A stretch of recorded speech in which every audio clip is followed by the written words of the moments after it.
Hello everyone, let's continue with the chapter 4 strategic analysis and planning. हमने BCG matrix PERT CPM main concept सब complete कर दिए. आज का जो पार्ट है मतलब इजी है, मतलब चेंज करो. ADL matrix. ADL stands for क्या नाम है? Arthur D little. ये जो था इसने एडीएल मैट्रिक्स दी जो पोर्टफोलियो मैनेजमेंट मेथड के बारे में बात करता है of product life cycle. Product की भी क्या लाइफ साइकिल की बात यहाँ पे की गई है.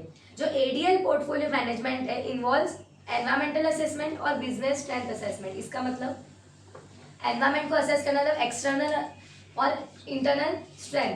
ये दोनों कौन देखने फोकस करते बोल रहा है? एडीएल. रीड करना. The Arthur D. Little provides with the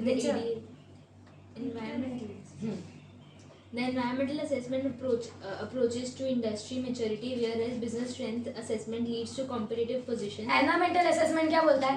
industry maturity की बात करता है कि इंडस्ट्री में कहाँ कैसे रहना है.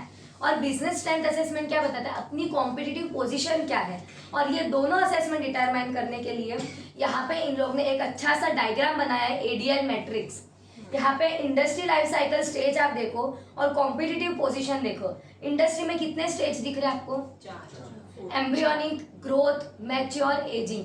और कॉम्पिटिटिव में dominant, strong, favourable, tenable, weak. तो ये जो चीज है ये अंदर का हम बाद में रीड करेंगे. पहले एक्चुअल में वो हर एक पॉइंट क्या बोलता है वो देखेंगे, बाद में ये डायग्राम पे आएंगे. इंडस्ट्री मैच्योरिटी मतलब ये लाइफ साइकिल की बात की गई. आप क्या डायरेक्ट बड़े हो गए? नहीं, आप पहले एम्ब्रियो थे. एम्ब्रियो मतलब एग. फिर आप क्या हुए? मैच्योर. मतलब यहाँ पे डायरेक्ट आपको जंप करके मैच्योर बना दिया. फिर एजिंग. एक चीज मैं आपको बताना चाहती हूँ, यहाँ पे एक मिस्टेक नहीं बोल सकते. जो एम्ब्रियो दिख रहा है ना उसमें सेकेंड लाइन में जो ग्रोथ पॉइंट है वो नीचे नहीं आया है. एक्चुअल में वो सेकेंड है, फिर मैच्योर और एजिंग है. कि एम्ब्रियो के बाद आपकी ग्रोथ हुई, ग्रोथ के बाद आप मैच्योर बने और मैच्योर के बाद आप एजिंग हो गए. अब ये किसकी बात करेंगे? इंडस्ट्री मैच्योरिटी की बात. सबसे पहले अगर आप कोई भी बिजनेस स्टार्ट करोगे एक जीरो लेवल से स्टार्ट करोगे तो मतलब क्या बोला? एम्ब्रियोनिक स्टेज है आपका. रीड करना. It involves the introduction stage by following rapid market growth, no or little competition, high prices and investment in new technology. अब यहाँ पे आपने नया नया शुरू किया है, अभी इतना कोई कंपटीशन नहीं है, इन्वेस्टमेंट आपने ज़्यादा की है, हाई प्राइस रखे, नई टेक्नोलॉजी यूज़ की है. तो ये कौन सा स्टेज हो गया? इंट्रोडक्शन स्टेज मतलब ही एम्ब्रियोनिक. अब ग्रोथ में क्या लग रहा है क्या होगा? आपकी सेल्स बढ़ रही है क्योंकि आप मार्केट में आप थोड़ा सेटल होने लगे हो, सेल्स बढ़ रही है, फ्यू कॉम्पिटिटर्स आने लगे और कंपनी को अब थोड़ा ऐसा लग रहा है अचीवमेंट हो रही है. मैच्योर में क्या होगा? कंपनी अब स्टेबल हो चुकी है. यहाँ पे रीड करना. At maturity stage The market is completely stable with well-established base of customers and the market shares are also stable. मतलब मार्केट शेयर भी स्टेबल है, मार्केट शेयर भी स्टेबल है, कस्टमर का बेस भी स्टेबल है और कस्टमर रिपीटेड ऑर्डर्स कर रहे हैं. And but with a lot of competitor. चलो एक एग्जांपल लेती हूँ, समझो मैं मेहंदी लगाती हूँ. तो मैंने एम्ब्रियोनिक स्टेज से स्टार्ट किया होगा. तब तो इतना मुझे कोई कॉम्पिटिटर जैसा लगा नहीं होगा कि बनाती आंधू गांडू कुछ भी थी. फिर ग्रोथ में क्या हुआ? प्रैक्टिस करते गई, धीरे धीरे ऑर्डर आने लगे. मैच्योर में रिपीटेड ऑर्डर, जो कस्टमर के पास मैं एक दो बार गई हूँ वो वापस मुझे बुला रहे. और एजिंग छोड़ो, ये बात नहीं करते हैं. लास्ट स्टेज जो बोला है in which market volume shrink, demand decline, मेरा थर्ड तक ही रखते हैं. अब एजिंग पे आ जाएंगे तो क्या हो जाएगा? मार्केट वॉल्यूम थोड़ा कम हो जाएगा. क्या हो जाएगा? Snatching customer from competitor become difficult. मतलब जो लोग कॉम्पिटिटर के पास जा रहे हैं उसको स्नैच अब हम नहीं कर सकते और ऐसे करके कंपनी का एग्जिट होने लगता है. ये थे 4 इंडस्ट्री लाइफ साइकिल. क्लियर? अब कॉम्पिटिटिव पोजीशन रीड करते हैं. करना. Competitive position is derived from the different segments in which strategic business unit operates. It is more focused on the organization's competitive position, which involves the strong strength of the product and the क्या इसमें involve हो रहा है? Strong strength of the product. अब इसमें 5 categories दी है. ये जो 4 ऊपर थे इंडस्ट्री और नीचे 5 थे सब आपको लर्न करने अलॉन्ग विथ हेड पॉइंट. और जब भी आप ये आंसर लिखो ऊपर नीचे पॉइंट नहीं लिख सकते हो. Embryonic, growth, maturity, ageing, dominant जो भी है, फेवरेबल या टेनेबल, वीक, वो सब लाइन वाइज ही होने चाहिए. कॉम्पिटिटिव में बात चल रही है प्रोडक्ट के बारे में। फर्स्ट पोजीशन है डोमिनेंट पोजीशन। क्या डोमिनेंट पोजीशन हो सकती है? बहुत रेयर। क्यों? क्योंकि अगर आप डोमिनेंट हो, आप शेर हो, तो दूसरा सवा शेर भी हो सकता है। मतलब अगर आप खुद को मान रहे हो कि आपके बहुत अच्छे मार्क्स आते हैं, क्या पता आपके बाजू वाला ज्यादा अच्छे ला रहा हो। तो डोमिनेंट पोजीशन रेयर फेनोमेनन है। रीड करना। This is a rare phenomenon as it is near monopoly situation, appears in results of innovative out of the box product or technology is introduced in the market by a very strong brand. Okay बस इधर तक रुको। ये rare phenomenon क्यों है? क्योंकि nearly dominant मतलब कोई मोनोपोली सिचुएशन आ गई। मोनोपोली सिंगल सेलर, और ये कोई पॉसिबल है सिंगल सेलर होना? तो डोमिनेंट पोजीशन एकदम रेयर है। आप कोई भी चीज देखो, एक ही चीज की दुकान 10 आपको इवन आजू बाजू में मिल जाएगी। मतलब डोमिनेंस तो रेयर। इसमें भी एक और पॉइंट जो स्ट्रॉन्ग है वो सेकंड पॉइंट है, वो इसमें आप या तो बोल्ड करो, हाईलाइट करो, कोई ये पॉइंट स्किप नहीं होना चाहिए, क्योंकि आप लर्न करते टाइम सिर्फ डोमिनेंट, फेवरेबल, टेनेबल, वीक पे ही ध्यान जाएगा, तो उसे हाईलाइट कर देना। सेकंड क्या है? स्ट्रॉन्ग। यहाँ पे मार्केट शेयर हाई होगा। स्ट्रॉन्ग नाम से ही लग रहा है पावरफुल है। Although competitor are working aggressively, competitor भी है लेकिन आपका पोजीशन कैसा है? स्ट्रॉन्ग। Next favourable. रीड करना। Company has a strong edge in certain limited segments of its competitive strengths. Strength of the product and the geographical advantages are taken into consideration at this stage and need to be constantly protected. Favourable. अब जो company को लग रहा है कि मुझे मेरे पास इतनी स्ट्रेंथ है, इसी को मैं कुछ आगे इनोवेट करके और बढ़ाने का ट्राई करूँ। पहला तो डोमिनेंट है, रेयर। स्ट्रॉन्ग पोजीशन में हायर मार्केट शेयर है। फेवरेबल मतलब यहाँ पे क्या लग रहा है कंपनी को कि मेरे पास एक स्ट्रॉन्ग एज है कि मैं इसको कर सकता हूँ, तो वो अपने और प्रोडक्ट को इनोवेट करके अपनी पोजीशन स्टेबल कर रहा है। टेनेबल, ये जो company, the company keep strong position in niche, small niche, specific geographical location. एक छोटी सी लोकेशन में भी कंपनी अगर खुद को बताना चाह रही है, एक्सप्रेस कर पा रही है कि मैं ये सेल कर रहा हूँ या मेरी ये पोजीशन है, ये मेरी स्ट्रेंथ है, तो ये टेनेबल पोजीशन बोल सकते हैं। मार्केट क्या है? Niche market. आपकी स्ट्रेंथ अच्छी है तो ये पोजीशन हो गई टेनेबल। और लास्ट वीक। यहाँ पे प्रॉफिटेबिलिटी भी सेटिस्फैक्ट्री नहीं है, पोजीशन जो है कंपनी की अनअट्रैक्टिव है, मार्केट शेयर डिक्लाइन हो रहा है। अब थोड़ा डायग्राम पे आ जाते हैं वापस। यहाँ पे आप अपना इंडस्ट्री लाइफ साइकिल देखोगे। आपको क्या लगता है कौन सी साइकिल पे आप होने चाहिए अगर आपकी कंपनी है? तो ग्रोथ या मैच्योर? मैच्योर ज्यादा ये करोगे प्रीफर, क्योंकि आप स्टेबल बनना है आपको। और कॉम्पिटिटिव पोजीशन में डोमिनेंट इज रेयर, स्ट्रॉन्ग या फेवरेबल इज, ऐसा सही है कि इसमें अगर आपको जाना चाहो तो कर सकते हो। अब यहाँ पे क्या बोला है, जब भी आप एडीएल मैट्रिक्स को यूज करता है तो उसे पहले देखना होगा इंडस्ट्री लाइफ साइकिल क्या है, फिर उसे क्या देखना होगा, कॉम्पिटिटिव पोजीशन क्या है, फिर उसको प्लॉटिंग करनी पड़ेगी। हाउ? अगर समझो आपको मैच्योर और फेवरेबल में जाना है तो कौन सा पॉइंट देखेंगे इसके अंदर? हाँ, कस्टोडियल या मेंटेनेंस। मतलब आप अटेम्प्ट कर रहे हो कि आपको खुद को कैसे प्रोटेक्ट करना है, मेंटेन करना है। फिर अगर स्ट्रॉन्ग और ग्रोथ में जाना है तो क्यों इम्प्रूव? क्योंकि ग्रोथ से मैच्योर बनना है। तो ये आपको एडीएल मैट्रिक्स यूज करने के तीन तरीके। पहला इंडस्ट्री लाइफ साइकिल जानो, दूसरा कॉम्पिटिटिव पोजीशन, तीसरा प्लॉटिंग। ओके, आगे वही है, ये 3 पॉइंट जो मैंने बोला अभी सब मन में भी।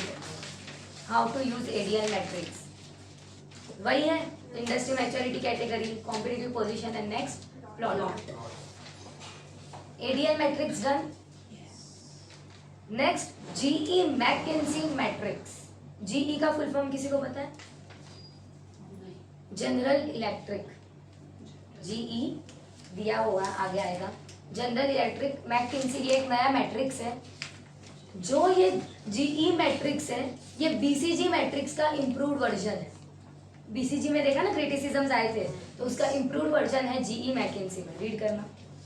GE McKinsey Matrix is a strategy tool for multi-business corporation used in brand marketing and product management that assists the company to decide about the products to be added to its portfolio and opportunities to be prioritized in the market for investment. ये कौन सी strategy tool है जहाँ पे multi business corporation क्या देखता है, product को manage कैसे करना है, क्या क्या अपॉर्चुनिटीज है मार्केट में, और ये एक ऐसा फ्रेमवर्क है, it is a framework that evaluates business portfolio और क्या क्या स्ट्रैटेजी इम्प्लाई आप कर सकते हो कि कौन सी इन्वेस्टमेंट को प्रायोरिटी देनी है, ये सब जीई मैकिंसी बोलता है. And though it is conceptually similar to BCG analysis, भले ये बीसीजी से थोड़ा सिमिलर है, बट समवॉट मोर कॉम्प्लिकेटेड, मतलब ज्यादा इम्प्रूव वर्जन ऐसा बोला गया है बीसीजी से. क्यों? बीसीजी में क्या था, 2x2 था ना, वो मार्केट शेयर और ग्रोथ रेट. ये जो है 2 डायमेंशनल था, ये जीई है 3 डायमेंशनल, मतलब ये 3 into 3 9 वाला. ये पेज 117 पे देखो नीचे, या फिर इसमें भी दिया है, छोड़ो, पेज 115 के ऊपर भी 9 3 into 3 9. यहाँ पे चलो ये डायग्राम एक बार देखते हैं 115 पे.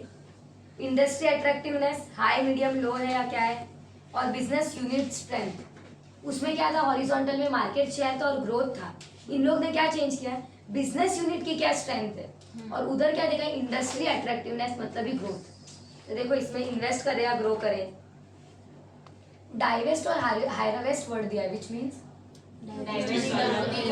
डाइवेस्ट मतलब और ग्रो करवाना है, मतलब और इन्वेस्ट करो और कैसे ग्रो कर सकते हो वो करना. तो देखो अगर लो और लो है तो डाइवेस्ट या तो हार्वेस्ट कर सकते हो, मीडियम या लो, मीडियम है तो मतलब होल्ड करके रखना कि अभी कुछ नहीं करते, एक बार देखते कैसा बिजनेस चल रहा है वो देखना. हाई और हाई है तो इन्वेस्ट और करो, ग्रो करो. तो ये किसने बताया, जीई मैकिंसी ये बोलता है कि अगर कर सकते हो ग्रो, हार्वेस्ट, क्या कर सकते हो. तो ये हमारा एक उनका डायग्राम है, तो उसके थ्रू आप कोई भी स्ट्रेटेजी अपना सकते हो. अब ये टूल में क्या बोला है, रीड करना.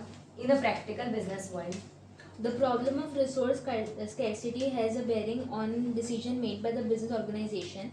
Among such limited resources, as there are plenty of avenues to use such resources for many opportunities available, the crucial question remains how to use their cash best. इतने सारे रिसोर्सेज के problem है, लेकिन सबसे main question यही रहता है cash कैसे यूज करें.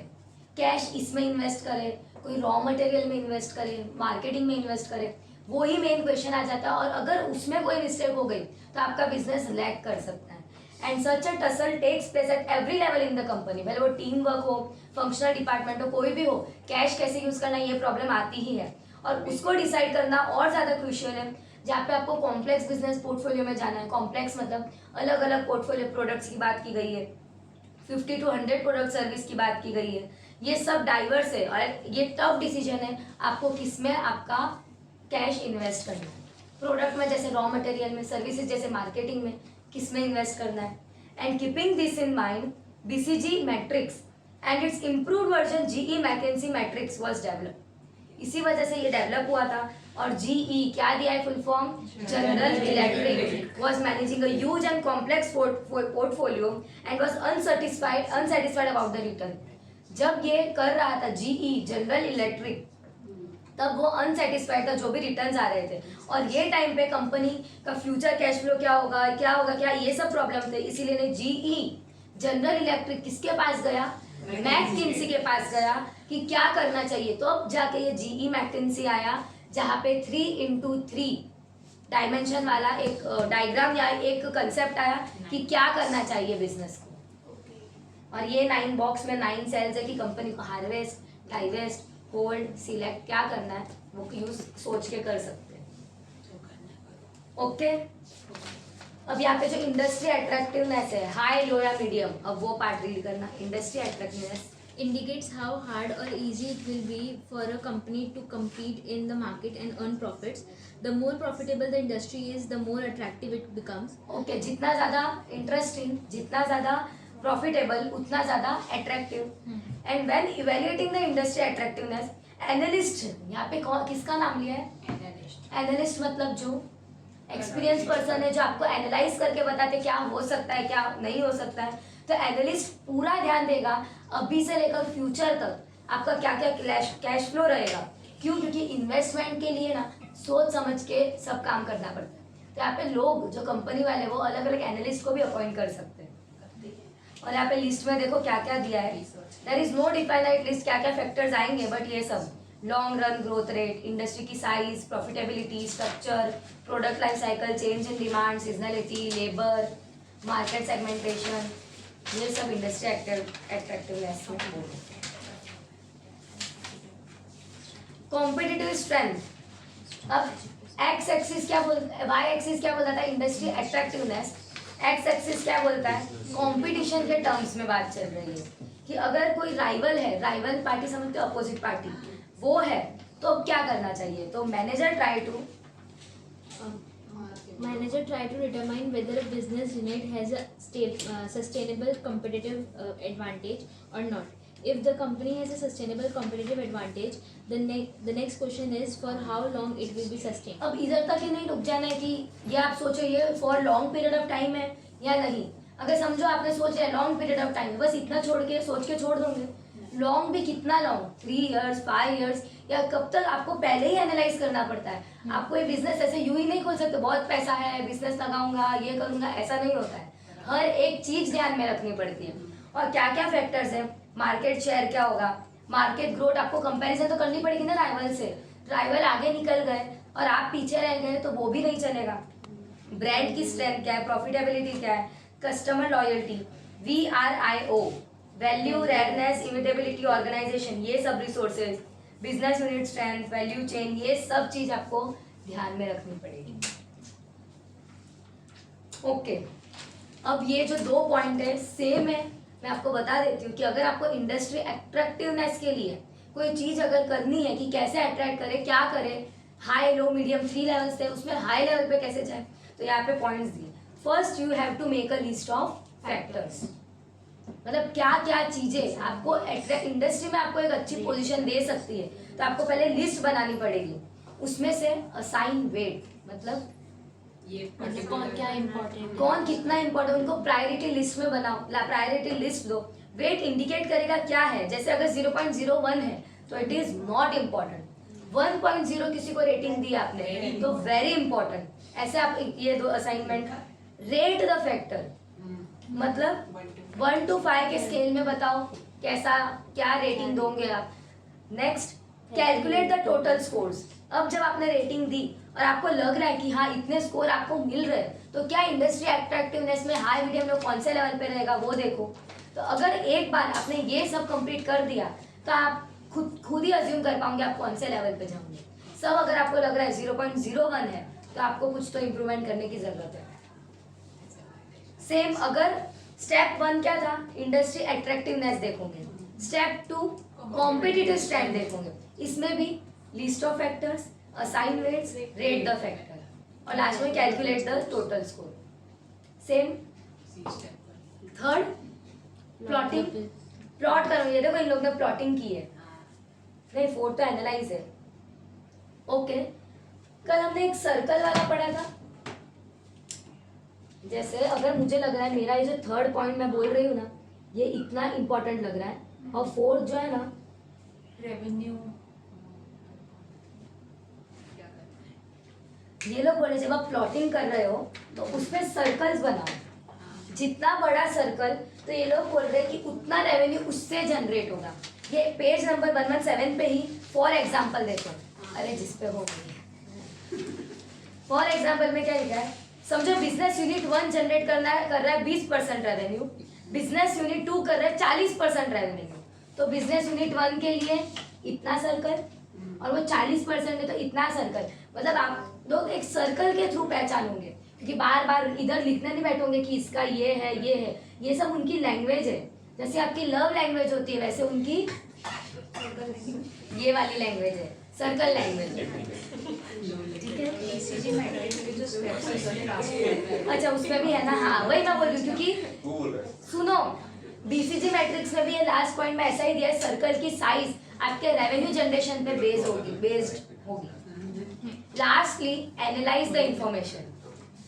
अब यहाँ पे देखो हाई है, मीडियम है, लो है, ये लोग एनालाइज कर रहे हैं, डाइवेस्ट या हार्वेस्ट करना चाहिए, क्या करना चाहिए। ये चारों स्टेप कंप्लीट होने पे आप ये करोगे, आ जाओ नेक्स्ट। 3 ग्रुप ऑफ बॉक्सेस दिए इन लोग ने, इन्वेस्ट या ग्रो बॉक्स, सिलेक्टिविटी या अर्निंग बॉक्स, हार्वेस्ट या डाइवेस्ट बॉक्स। इन्वेस्ट और ग्रो में क्या होगा, लगाओ पैसा। कितना कंपनी को इन्वेस्ट करना है, कितना पैसे लगाना है, कि कितना हाईएस्ट रिटर्न आ सकता है, तो उस हिसाब से इन्वेस्ट करो।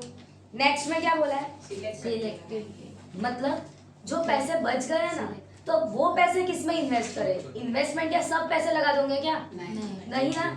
तो ये लोग बोल रहे हैं जैसे किस किस में इन्वेस्ट कर सकते हो आप, R&D वो सब वगैरह। जब सिलेक्टिविटी में बात कर रहे हैं, you should invest into this views only if you have money left over investment.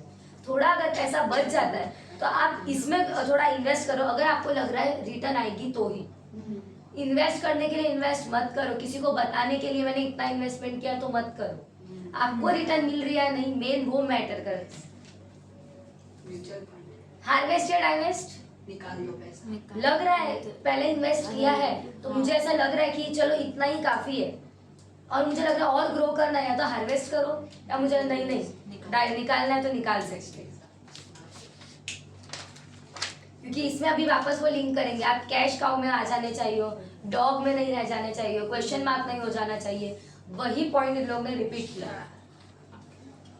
अगर सिर्फ लॉस है तो हार्वेस्ट या डाइवेस्ट, डाइवेस्ट। सिर्फ लॉस ही लॉस है तो डाइवेस्ट करो। और अगर पॉसिबल नहीं है उसे डाइवेस्ट करना, पैसे समझो जा चुके लग चुके, तो ये लोग क्या बोल रहे हैं, if that's impossible and there is no way to turn the losses into profit, company अपना बिजनेस बंद कर दो। कोई पॉसिबल नहीं है, क्या करोगे, यू ही अलग से इलेक्ट्रिसिटी बिल दो, ये बिल दो, वो दो, इससे अच्छा बिजनेस लिक्विडेट कर दो। Okay, identify the future direction. आप लोग कुछ भी, जैसे आपने जब CS स्टार्ट भी किया, मेन एम क्या था, CS बनना है। पैसा, वो तो बात है। मेन एम सबकी मेंटेलिटी होती है ना, घर पे हेल्प करनी है फिनेंशियली, तो आपको ऐसा कोर्स चूज करना है ना कि जहाँ पे आप घर की हेल्प कर सको। तो आपने सब, कोई भी हो, पढ़ाई इंटरेस्ट, जिसको समझो पढ़ाई में इंटरेस्ट है, आपको थियरी में ज्यादा है, CA वाले वो भी कर रहे हैं, तो मेन पैसा भी तो देखते हो। कोई BCom कर रहा है मतलब कर रहे हो नहीं, मतलब कर लिया। सिर्फ BCom आज के जमाने में कोई नहीं करता है। अगर समझो कोई BCom कर भी रहा है तो आप CS भी कर रहे हो, कोई BCom कर रहा है तो कोई मेकअप आर्टिस्ट भी है, कोई BCom CS मेहंदी आर्टिस्ट भी है, मैं मेरी बात ही नहीं करती, आप लोग को क्यों लगता है। ये कर देंगे आप। मेहंदी आर्टिस्ट कौन है? तो आप लोग भी तो कुछ साथ में साइड में कर रहे हो, कोई है कर रहे हैं। क्या, इसकी टोपी उसके कोई है मतलब साथ में कुछ करने वाला, घर में फ्री टाइम, कोई क्रोशेट करता है, इन्वेस्टर्स, या कोई शेयर मार्केट का करता है, या कोई कुछ भी नहीं करता है, वो भी हाँ, तो ये सब। QIs। तो आप लोग जो भी स्टार्ट करते हो क्या देखते हो, फ्यूचर पर्पस देखते हो कि फ्यूचर में आपको क्या चाहिए। और अभी जैसे आपने CS चूज किया तो आपको क्या करना पड़ेगा, क्या इन्वेस्ट करना पड़ेगा, अपना टाइम, अपनी कंसिस्टेंसी, अपना कंसंट्रेशन, तब जाके आपको रिजल्ट मिलेगा। वरना कितने जन एग्जीक्यूटिव में 3 अटेम्प्ट देने के बाद भी डाइवेस्ट हो सकते हैं। अगर जो सोच रहा है कि मुझे हार्वेस्ट करना है तो जाके आपको वो टैग मिलेगा CS। Okay, lastly prioritise your investment. कहाँ इन्वेस्ट कर रहे हो, अगर कर रहे हो तो क्या ये वर्थ इट है, कितना इन्वेस्ट करना है, वेयर टू इन्वेस्ट, रिसर्च में, मार्केटिंग में, वैल्यू चेन में। और अगर ये सब का आंसर मिल जाता है तो आप, अगर और रिटर्न भी मिल रहे हैं, मतलब आपने एक अच्छा मैट्रिक्स पे हो, मतलब आपने सही चूज किया है, और सही चूज किया, फ्यूचर रिटर्न सही, तो सब सही, अन भला तो सब भला। एडवांटेज क्या होंगे देख लो, प्रायोरिटाइज लिमिटेड सोर्सेज, आप ज़्यादा अवेयर हो जाते हो, मोर कॉम्प्लिकेटेड है, सोफिस्टिकेटेड है, और इससे आपकी परफॉर्मेंस इंप्रूव हो सकती है। वही अगर डिसएडवांटेज हो तो, एनालिस्ट की बात की थी हमने, एनालिस्ट को अपॉइंट करना पड़ता है, वो क्या फ्री में, उसे भी पैसे देने। इट्स कॉस्टली टू कंडक्ट करना is costly. It does not, ये सब नहीं देखता है 2 बिजनेस यूनिट के बारे में, ये इसमें भी कॉस्ट लगता है। मतलब अपना, अगर समझो आपने पैसे डाल भी दिए और रिटर्न नहीं आया तो वो आपका डिसएडवांटेज हो गया। ये 2 पेज हमने कर लिए थे। Last part of this chapter, porters generic strategy, most easiest plus most important, तीनों स्ट्रेटेजीज आपको लर्न करनी है और तीनों स्ट्रेटेजीज नाम से ही आपको लर्न हो जाएगी। पहली है कॉस्ट लीडरशिप, मतलब कॉस्ट मतलब यहाँ पे कॉस्ट हम, जैसे कोई कस्टमर ऐसे होते हैं, अगर मैं आपको 100 रुपए में कुछ बेच रही हूँ और मैं सेम चीज और 200 में बेच रही हूँ लेकिन फीचर ज्यादा अच्छे, कस्टमर कोई कोई क्या सोचेगा, 100 वाला मुझे चलेगा, कम फीचर होंगे तो भी चलेगा। आईफोन देख लो, आईफोन 12 भी है, आईफोन 17 भी है, फीचर्स अगर सेम लग रहे तो कस्टमर क्या बोलेगा, मैं 12 खरीदने भी रेडी हूँ। कोई कोई कस्टमर सिर्फ प्राइस सेंसिटिव होता है, सिर्फ प्राइस से मतलब है।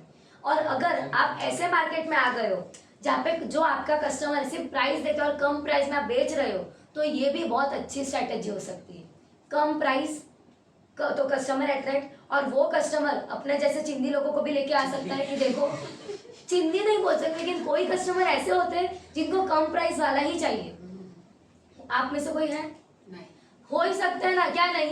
अगर कुछ सस्ता मिलेगा नहीं होंगे क्या? भाई आईफोन वाला ही बोल वो भी आईफोन पॉपकॉर्न खरीदा है तो चला जाता हाउसफुल लेके चला गया। मैं तो कोई भी, किसी की भी मेंटेलिटी ये है, हम इंडियंस है, भूलो मत। अब उसे और क्लासीफाई कर दिया, उसमें भी सूटती। अब गर्ल्स आप ही बोलो, आप किधर इयररिंग्स खरीदने बड़े से मॉल में जा रहे हो, वही अगर आपको रंगीला पार्क में 100 में मिल रहा है और वहाँ पे 500 में मिल रहा है, आप कौन सा लोगे? अगर आप 500 वाला ले रहे हो तो 400 मुझे दो, मैं 4 और लेके आऊंगी। कोई है ऐसा? किसी की भी मेंटेलिटी नहीं है, पर किसी को है नहीं मुझे तो ब्रांडेड ही। कोई है ऐसा? शूज का एग्जांपल हो गया, 30,000 50,000। हाँ अच्छा नहीं वही लेते अच्छे तो आते ही है ना। वही लेते हाँ, परफ्यूम कोबरा परफ्यूम भी, हाँ, कोबरा यूज करते हैं कोबरा बेला विटा, हाँ बेला विटा। सर ने कितना 250 में चार सारे नहीं बट सिलेक्टेड वो ऑर्डर लेते थे शेनेल वापस आ जाते हैं। कॉस्ट लीडरशिप स्ट्रेटेजी रीड करना। ए रुको रुको, ऊपर तो रह गया आगे, porter generic strategy in 1985। In 1985, in his book Competitive Advantage, Creating and Sustaining Superior Performance, Michael Porter pronounced the three generic strategies, namely cost leadership, differentiation, and focus. ये 3 strategy Michael porter ने निकाली। Cost leadership तो आपको पता चल गया, price कम रखो। Differentiation नाम से आपको पता चल जाना चाहिए, कुछ डिफरेंट यूनिक होना चाहिए। अगर यूनिक प्रोडक्ट होगा और उसकी प्राइस भी ज्यादा होगी ना तो भी लोग लेंगे। अभी आईफोन एयर आया है, यूनिक, कुछ एकदम पतली बॉडी, स्लीक बॉडी, तो कुछ यूनिक है तो लोग खरीद सकते हैं अगर अमाउंट ज्यादा भी होगा तो। फोकस स्ट्रेटेजी मतलब ये निश देख के क्या बोलना। फोकस मतलब आप क्या कॉस्ट लीडरशिप और डिफरेंशिएशन साथ में कर सकते हो। मतलब अगर आप यूनिक प्रोडक्ट ला रहे हो और वो आप कम में बेच रहे हो, वो पॉसिबल नहीं है। यूनिक ला रहे हो मतलब आपका कस्टमाइज कर रहे हो आप, तो आपका अमाउंट ज्यादा जाएगा, तो आप कैसे कॉस्ट कट कर सकते हो। तो फोकस में क्या बोल रहे हैं, या तो ये अपनाओ या तो ये, किसी एक पे फोकस करो। अब रीड करते हैं और सुनते जाएंगे। Cost leadership strategy. This strategy also involves the firm winning market share by appealing to cost conscious or price sensitive customers. क्या कौन से कस्टमर्स को? कॉस्ट कॉन्शियस, जो प्राइस या प्राइस सेंसिटिव कस्टमर है वो। This is achieved by having the lowest prices in the target market segment or at least the lowest price to value ratio. जब आपकी प्राइस ही क्या रहेगी, लोएस्ट रहेगी, तब की ये लोग बात कर रहे हैं। एंड टू सक्सीड, अगर आपको सक्सीड, अगर प्रॉफिट चाहिए तो लो पैसे में भी हो सकता है। समझो आपको चीज 50 की पड़ रही है और आप 80 में बेचो 150 की जगह, 30 रुपए का प्रॉफिट है, चलो आपको मानती हूँ कम है, बट यही सोचो अगर 1000 पीस चले गए तो 30 इंटू 1000, 30,000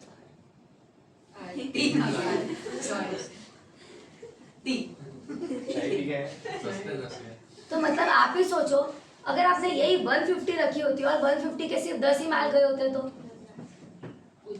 अरे अब तो कैलकुलेट करो पर ये 150 इंटू 10 1500 बेटर या 3 लाख।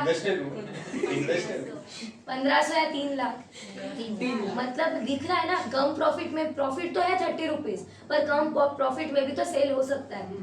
तो ये पॉइंट यहाँ पे ये लोग लेके आए। रीड करना अभी next, the first approach. The first approach is achieving higher asset utilization. अब यहाँ पे देखो फर्स्ट सेकंड थर्ड इन तीनों को हाईलाइट करो। ये बोल्ड होना था बट नहीं है वो बोल्ड। क्या करना है? यहाँ पे देखो हर एक बुलेट पॉइंट में फर्स्ट अप्रोच, सेकंड डायमेंशन और थर्ड डायमेंशन, तीनों आपको लर्न करना है। फर्स्ट अप्रोच क्या है? Higher asset utilisation. अगर समझो मैं कोई इयररिंग्स का बिजनेस कर रही हूँ और मैं किसी के साथ बल्क में 100 ला रही हूँ, तो वो मुझे कम कर सकता है, होलसेल में ला रही हूँ। तो अगर क्या लिखा हायर एसेट यूटिलाइजेशन मतलब प्रोड्यूस लार्ज क्वांटिटीज, तो अपना अपने आप ही पर कॉस्ट यूनिट कम हो जाता है, जितना बल्क उतना कम। तो ये स्ट्रेटेजी वो अपना सकते हैं कॉस्ट लीडरशिप में। क्लियर है? नेक्स्ट में क्या बोला है सेकंड में? The second dimension is achieving low direct and indirect operating cost. तो यहाँ पे वर्ड आएगा नो फ्रिल, मतलब उसमें लग्जरी ऐड देने का ट्राई मत करो अगर कम प्राइस रखनी है तो। देखो प्राइस कम, क्वालिटी में भी फिर डिफरेंस आएगा। तो वो अगर फिर वो कस्टमर नहीं बोल सकता क्वालिटी भी नहीं है, क्वालिटी चाहिए तो पैसे भी दो, फिर ऐसा। ठीक है? थर्ड में क्या बोला है? Third dimension is control over the value chain including all functional group. मतलब समझो एक ही काम, मार्केटिंग भी मैं कर रही हूँ और अगर मैं पैकेजिंग मैं ही करके दे रही हूँ, मतलब सब काम अगर एक ही बंदा कर रहा है, एक ही कंपनी, तो उनके लिए कॉस्ट कट डाउन हो गया ना। मैं किसी थर्ड पर्सन को बोलूँ पैकेजिंग करके दे, तो वहाँ पे मेरा खर्चा बढ़ गया। तो ये 3 डायमेंशन, पहला हायर एसेट यूटिलाइजेशन मतलब बल्क में बनाओ, बल्क में बेचो, ये मतलब कैसे भी बेचो, प्रॉफिट कम रखो। नेक्स्ट सेकंड में क्या था? Low and indirect operating cost, मतलब frills, over customisation, over luxury डालने की ऐड मत करो। थर्ड लास्टली क्या बोला है? ऑल फंक्शनल ग्रुप अगर हो सके तो आप खुद ही उसमें इन्वॉल्व हो जाए।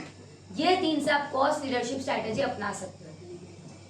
और ऐसा मत समझना प्राइस कम है तो बहुत नुकसान होगा, नहीं, उल्टा भी पड़ सकता है। कम प्राइस में लोग कस्टमर आराम से जा सकते हैं। क्या इसमें रिस्क भी है? रिस्क ये है कि आपने ये शुरू किया, आपका देख के कॉम्पिटिटर भी आ गया, आपने 30 प्रॉफिट रखा, उसमें बोला मुझे 20 भी चलेगा, आराम से आपके सब कस्टमर उधर। तो ये रिस्क बहुत बड़ा रिस्क है कॉस्ट लीडरशिप स्ट्रैटेजी में।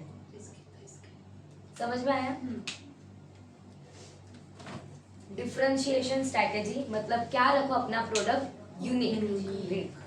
A differentiation strategy is appropriate where the target customer segment is not price sensitive, the market is competitive or saturated. Customers have very specific needs which are possibly underserved, and the firm has unique resources and capabilities which enable it to satisfy these needs in ways that are difficult to copy. Okay, differentiation strategy में पहले ही बोलते हैं ऐसे customer, price sensitive customer है ही नहीं। हमारी strategy में हम ऐसे ही कस्टमर रख रहे हैं जो पैसे इतना नहीं देख रहे। क्यों? क्योंकि वो कस्टमर को कुछ इनोवेटिव भी चाहिए, तो उन्हें प्रीमियम पे करना पड़ेगा। और ये ऐसी स्ट्रैटेजी है जहाँ पे हम लोग कॉम्पिटिटर भी हमें कॉपी नहीं कर सकता, ऐसा कुछ ना। डिफरेंशिएशन नाम से क्या है? कुछ unique. Next, Differentiation is deemed to be successful when a company is able to fetch a premium price for its product or services, has increased revenue per unit, or is able to retain loyalty of its customers. Differentiation बस हाँ, differentiation को क्या बोला है? Successful कब बोलेंगे? उसने premium price भी ले ली, कस्टमर देने भी रेडी है, और वो कस्टमर लॉयल है, मतलब हमारे पास ही आके खरीद रहे। ये पॉइंट अगर आ गया। And differentiation drives profitability. जब आपने ऐड, जो प्राइस आपने ऐड की है वो लोग कस्टमर भी देने रेडी है, तो आपका तो आराम से प्रॉफिटेबल हो गया ये बिजनेस। कैसे हो सकता है? अगर एक्चुअल में यूनिकनेस है, तो एक्चुअल में कस्टमर को लग रहा है ये किधर भी मार्केट में और ये बहुत यूजफुल है या कुछ यूनिक है, तो आ सकता है, यूज कर सकते हो। अभी तो कितने, जैसे केक जो बेकिंग में है, कितने सारे इक्विपमेंट आ चुके हैं, नई नई चीजें विस्क करने के लिए वो मशीन ही आ गई, आपको ऐसे घुमाना नहीं पड़ेगा, सिर्फ रखो वो अपने आप विस्क हो जाएगा। मतलब इतनी, वो बेकर का काम इजी हो गया। तो ऐसी चीजें जो कॉपी भी ना हो सके और जो यूनिक है और लोग खरीदे भी, प्रीमियम है फिर भी। नेक्स्ट, ठीक है, एप्पल की बात की गई है, कंप्यूटर आईपैड की बात की गई है, फिर मर्सिडीज की बात की गई है। ये सब लग्जरी है, प्रीमियम है और लोग देने भी रेडी है। समझ में आया? कंपनी को देखो, इसके लिए क्या क्या करना पड़ेगा? High research, quality research, premium product दे सके ऐसा उसे देखना है, रिगरस ब्रांडिंग है ना, मर्सिडीज का नाम, एप्पल का नाम। And lastly need to stay agile with their new product development processes.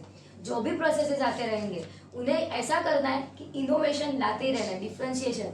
अभी अगेन वही एप्पल जो इनोवेशन लाया है 17 में। Last, focus strategy. कोई खरीदने का सोच रहा है एप्पल 17? नहीं, पैसा नहीं है। टाइम लगेगा। हाँ, तुम ही बोल। 20 है। ओ 20। Future focus strategy. Focus strategy को क्या बोला जाता है? नीश स्ट्रेटेजी भी बोला गया है। क्यों? कंपनीज जो जो फोकस स्ट्रेटेजी पे फोकस करेंगे, ऐसा बोला है, या तो आप कॉस्ट लीडरशिप पे फोकस करो या तो आप डिफरेंशिएशन। क्या मर्सिडीज बेंज अपना नुकसान करके कॉस्ट लीडरशिप स्ट्रेटेजी में आएगा? नहीं, क्योंकि उसका नाम भी बन चुका है। एप्पल क्या 50 से 20 हजार का फोन बेचेगा? नहीं। तो फोकस स्ट्रेटेजी में एक ही फोकस लो। एप्पल ने उसी पे फोकस रखा और अब तो कितना भी रेट हो लोग खरीद रहे। 17 आया EMI, अभी 17 आया तो लोग कितने ज्यादा तो खरीद भी होगा। इन्फ्लुएंसर तो क्या बताने के लिए अभी आ जाएंगे 2-3 दिन के वीडियोस, ये खरीदा है वो खरीदा है, आ चुके। Review and due to this, और ये जो अभी आप लोग बोल रहे हो कि आप लोग नहीं बोल रहे हो, मैं बोल रही हूँ कि अगर समझो किसी को करना है डिफरेंशिएशन स्ट्रेटेजी और कॉस्ट लीडरशिप स्ट्रेटेजी साथ में, तो वो कर सकते हैं अगर वो हाई लेवल पे है। तो कोई शॉप, लो लेवल की कोई शॉप है, वो कैसे कर सकता है? प्रोडक्ट ही 100 का पड़ रहा है, वो 80 में कैसे बेचेगा? नहीं है। तो क्या बोला, such a strategy is often used by small firm और कंपनी। ये कौन फोकस स्ट्रेटेजी यूज करता है अलग अलग? या तो सिर्फ कॉस्ट लीडरशिप या तो सिर्फ differentiation, small companies. And lastly further such companies में either use a cost focus और a differentiation focus. Cost focus में लोएस्ट कॉस्ट होगा और डिफरेंशिएशन में कुछ डिफरेंट प्रोडक्ट होगा। तो ये हमारा 4th चैप्टर कंप्लीट होता है। आई होप आप लोग घर पे पढ़ते जाओ और ये कंप्लीट करना इतना बड़ा चैप्टर। Thank you.